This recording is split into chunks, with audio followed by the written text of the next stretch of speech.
With 7 years having passed since we've seen a 2D Metroid game, and over 13 years since any of them have been considered good, it's safe to say that there's a lot riding on the official Metroid 2 remake, Metroid: Samus Returns, being a success.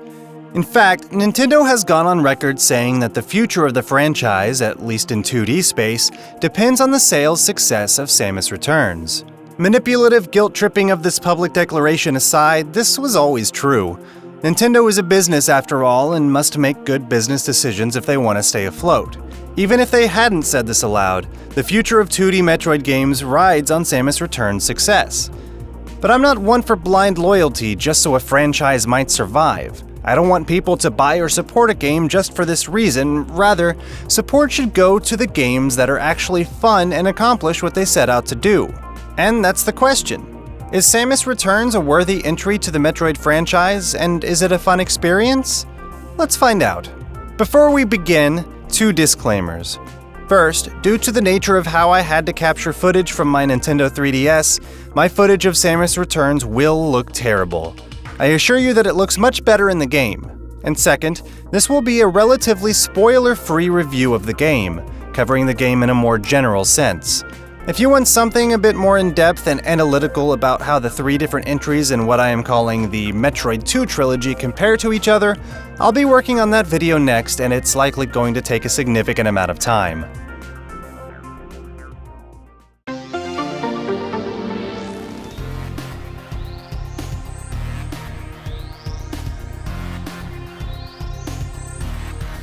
Metroid: Samus Returns is a full-on remake and reimagining of the second game in the Metroid franchise, Metroid 2: Return of Samus.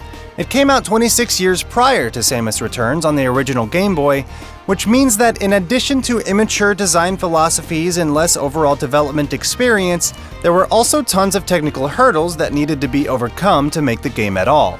In short, it really needed a new coat of paint, and that's exactly what it got.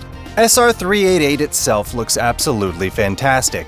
There was worry that the game would be ugly in 2.5D, and many agreed when they saw the tiny 3DS's graphics blown up to the size of a modern monitor.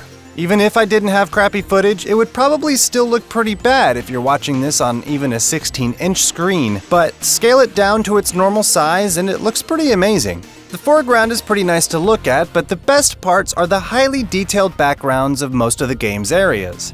From the fauna living in the back of a cave to an elaborate mine to an enormous dam, it's clear that a lot of work went into constructing the areas. Where Metroid 2 is very abstract and nonsensical with its visual design, mostly by necessity, Samus Returns brings vibrant and imaginative areas that reveal a bit of what old Chozo civilization looked like. The superb visual presentation is brought down a bit by the game's tendency to reskin monsters for stronger versions later on, but while annoying, it doesn't really kill the mood for me.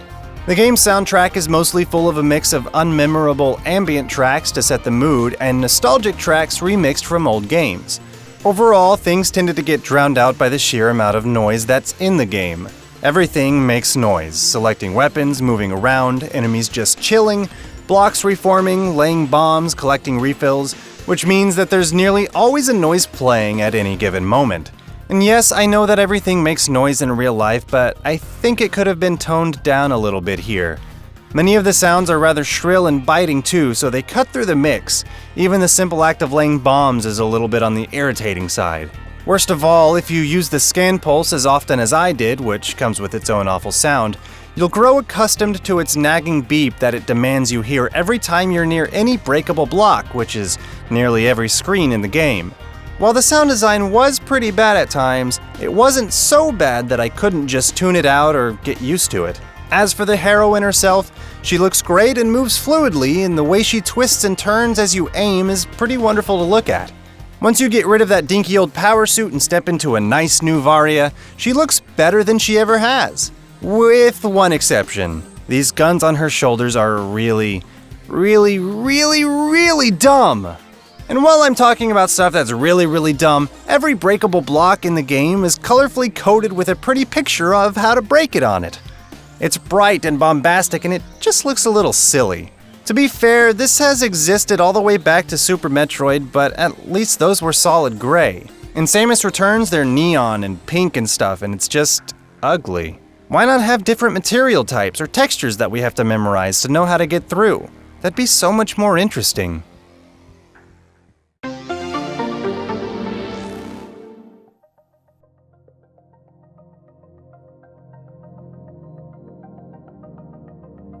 I'll be breaking the gameplay segment out into two smaller segments, the combat and the exploration. First, the combat. For the first time in a Metroid game, excluding Other M's first-person mode, Samus is able to shoot in any direction as opposed to only straight or diagonal. This gives you the freedom to take out enemies from a safe angle that wouldn't be possible with a more limited aiming option.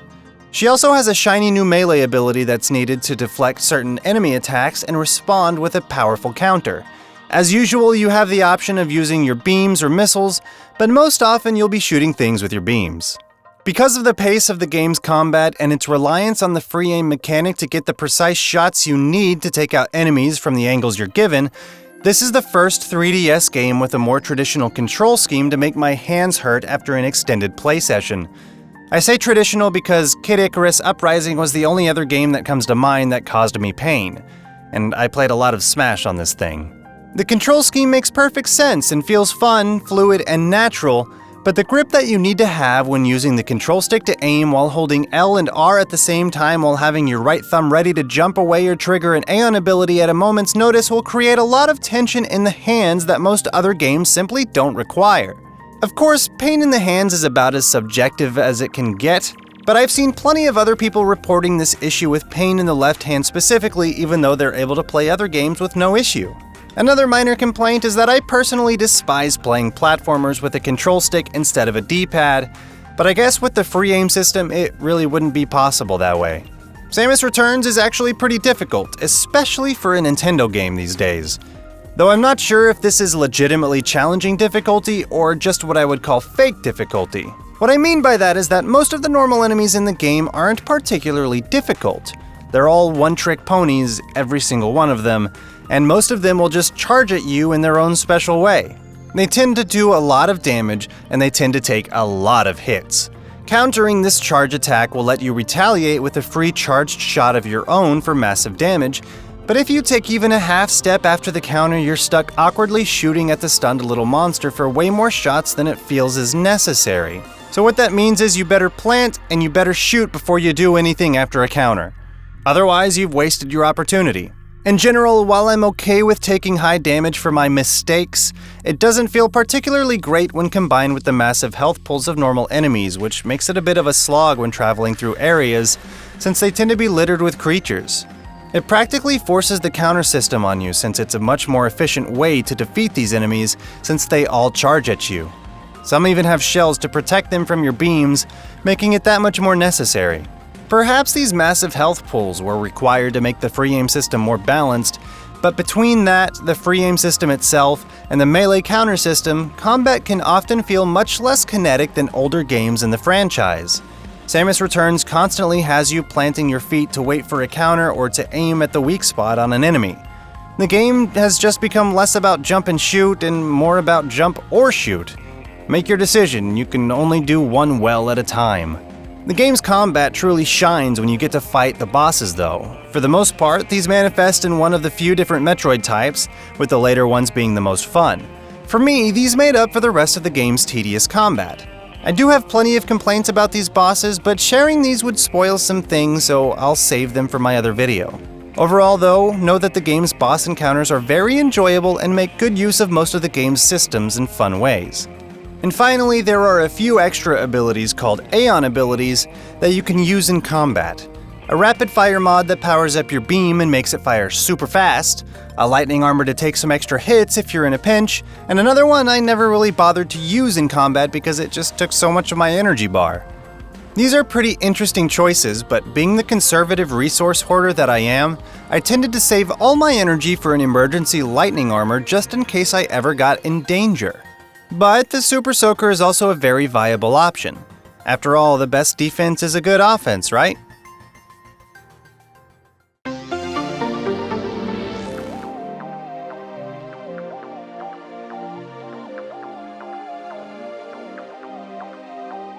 To me, Metroidvania games are all about the thrill of discovery and exploration and the tools that make that happen. Unfortunately, Metroid 2 has never really been a good example of a Metroidvania title since it's incredibly linear. Your task of exterminating the Metroids has you going from area to area, unable to ever move on until you destroy a specified number of the Metroids. The world never loops back onto itself with a surprising moment that makes the world's structure click. It's strictly A to B to C, and so on until you reach the end. Since Samus Returns is a remake of Metroid 2, it means that this newer remake is subject to the same overall structure and linearity. And that's fine, I can't really judge the remake harshly for keeping with the original game's overall map structure, but what I can judge it harshly for is the sheer amount of upgrades that are simply impossible to collect on your first run through an area. I'm no stranger to explore and find and collect, and when a game's minimap gives me the information that a thing exists here, I will do my best to find said thing and collect it. Samus Returns seems to want to force you to come back later though, because as thorough as I was during my initial trip through each area, the first 4 of these areas locked me out of almost exactly 50% of their items. This is a very forced method of backtracking that very much detracted from the sense of exploration. I'm surprised that it took me as long as it did, but as I was finishing up Area 4 for the first time, I fully realized what the game was doing as it continued to show me upgrade after upgrade that I could not and would not be able to collect, and outright just stopped caring to go out of my way for them. Combining that with Scan Pulse, which is the first Aeon ability that you get and shows a large square of the map around you when you use it, meant that there was no longer any thrill or magic to discovery or exploration. I had been disappointed too many times by the discovery aspect with an upgrade that was just out of my reach that I realized it would be more efficient just to hit all of the important places on the map than go on cleanup duty later once I've acquired all the power-ups in the game. As for the exploration aspect, the Scan Pulse pretty much ruined that for me too. Being the completionist that I am, it didn't really feel like much of an option not to use the Pulse since it was supplied to me. Additionally, the level design feels so nonsensical, haphazard, and labyrinthine that not using it would have resulted in frustratingly bomb-checking every single surface you could touch just to find the way forward. Overall, for as good as they look, the maps feel like they're lazily put together, and when I was going through them again at the very end of the game to finish out my 100%, I found them very irritating to simply traverse. The main path through an area is often littered with little gimmicky puzzles that hinder your progress if you don't go through them correctly, which were interesting and fun enough during a first run through an area but simply got in the way during cleanup duty. Simply too many one-way doors, crumble blocks, and morph ball tunnels. The Scan Pulse in the end just feels like it was meant to cover up the poor level design. And while I'm on the topic of level design, I almost skipped over this, but I'd be kicking myself if I didn't talk about it at least a little bit. Samus Returns comes with 2 classic optional techniques that veterans to the series know and love, the infinite bomb jump and the wall jump. Except they're pretty lackluster here. The wall jump specifically is neutered to the point of uselessness in most situations since it borrows from Metroid Fusion's style, where you literally kick away from the wall and are unable to gain height by continuously wall jumping up a single vertical wall. It was always a little silly to be able to do that, sure, but it was a fun optional technique that opened up the game in interesting ways for skilled veteran players. And it's not just that, but it doesn't take any technique whatsoever to pull off a wall jump anymore. If you're spinning against a wall and press the jump button again, it's given to you for free. In previous games, you had to time your button presses to push away from the wall for a split second and then press the jump button, resulting in an ability that was difficult to master, optional to use, but highly satisfying with an ability to open up the game in fun and interesting ways. And the bomb jumps. Something just feels off about it. And I think it's because the hitbox of the explosion will last just as long as its relatively long animation time, resulting in motion that looks and feels very unnatural and, in my opinion, a little too easy to do infinitely. As you can see in this footage, I'm able to propel off a bomb's explosion clear after the initial impact of that explosion.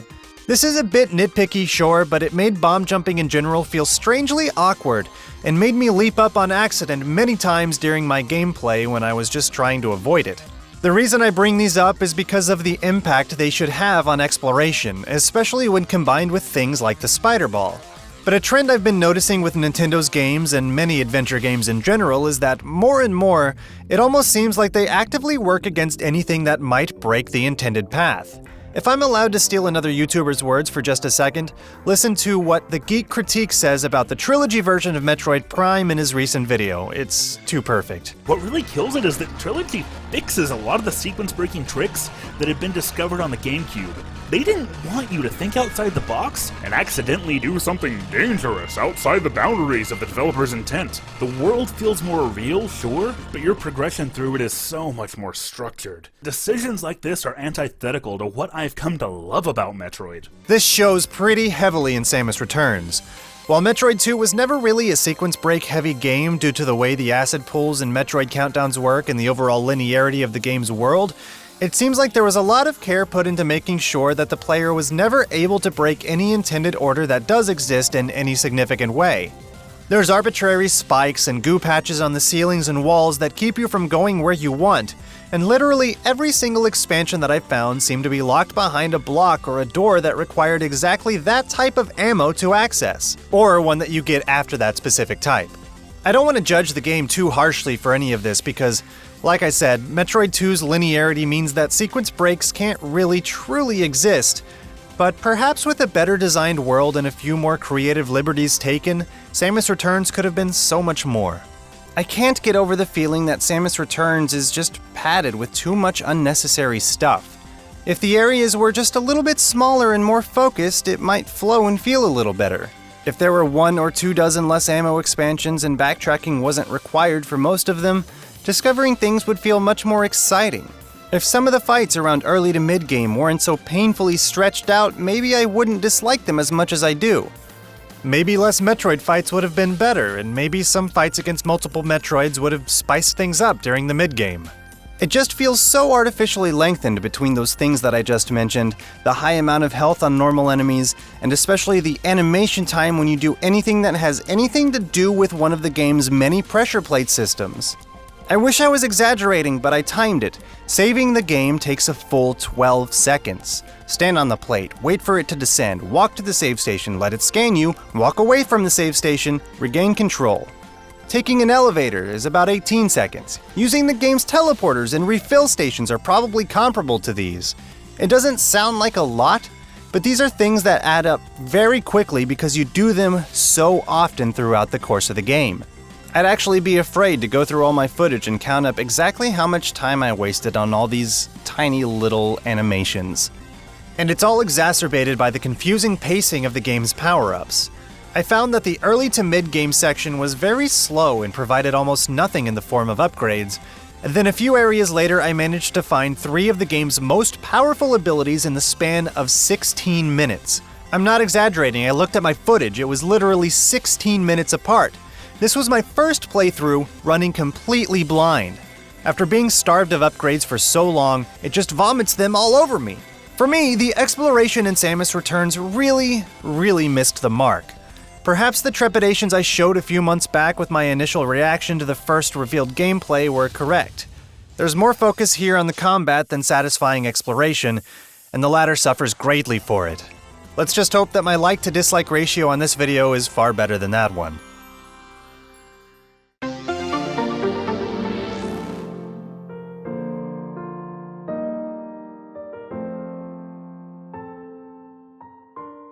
Don't let all the negative things that I've said about Samus Returns make you believe that I think it's a bad game, because it's not. It's very polished and well put together, as Nintendo tends to do, even for all my gripes. But I've seen post after post of people on the Metroid subreddit treat Samus Returns as if it's the best game ever or the definitive Metroid experience, and I can't say that I agree with those statements at all. Perhaps they're simply blinded by the fact that we finally got another real 2D Metroid game, and it's actually good. Samus Returns is a worthy entry to the franchise. It may have some non-trivial issues with pacing, enemy health, forced backtracking, and level design, but none of them are so bad that I was completely turned off of playing the game. And the thrill of facing off against the game's many bosses made up for a lot of the game's shortcomings.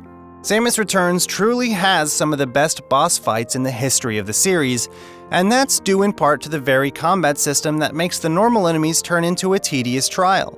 And while I do think this is a good game and an interesting evolution to our favorite bounty hunter, I don't know if I particularly like the direction the series is headed in. But maybe I'm just an old man blinded by nostalgia.